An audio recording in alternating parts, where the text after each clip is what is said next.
Actually আমরা বাড়িতে বসে আজকে ওই কি বলে কাসুরি মেথিওয়ালা আলুর দম আর রুটি খাচ্ছি।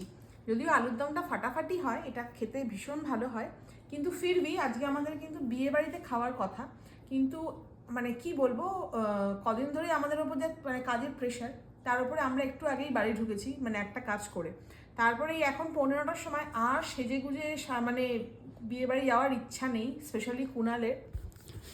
আমি না কি চাইছি বলতো, দুদিনের জন্য মানে আমি কিছু কাজ করব না, কেউ খাবার দিয়ে যাবে, খাবো, এমনি তো চেয়ে চিনতে খাই, দিয়ে যাবে না সত্যি খাবো। আমাদের খুব চাপ, আর স্ট্রেসটা পারছি না এখনো মানে এই ঘরোয়া ঘি এলো, ঘি আমার ছিল না, মানে অল্প আছে, ও এসে ঘি দিয়ে গেল, ওর সাথে এত গল্প করলাম মানে এখন এবার মনে হচ্ছে ওটা ঘুমাই, এই খেয়ে দে ঘুমিয়ে পড়বো। ঘি দেয়নি আজকে? হ্যাঁ এই তো ঘি। হ্যাঁ ঘি দিয়েছে, ঘি ছাড়া তুই খাস না তো? হ্যাঁ না, যাকে বিয়ে বাড়ি না খাস একটু, আমাদের আসলে খাওয়ার থেকে বড় কথা রিল্যাক্সটাই মানে বেশি ইম্পর্টেন্ট। দুটো দিন যে মানে একটু ছুটি কাটাতে যাবো সেই সময়টাও বার করতে পারছি না, এই মাসটা আর হবেও না। দারুণ হয়েছে। আলুর দমটা মারাত্মক হয়, মানে কাসুরি মেথিওয়ালা। পেঁয়াজ অনেকেই ভালো। রেসিপিটা চেয়েছে। হ্যাঁ একটু পেঁয়াজ নিয়ে আসবো, বড় দা নিয়ে আসছি।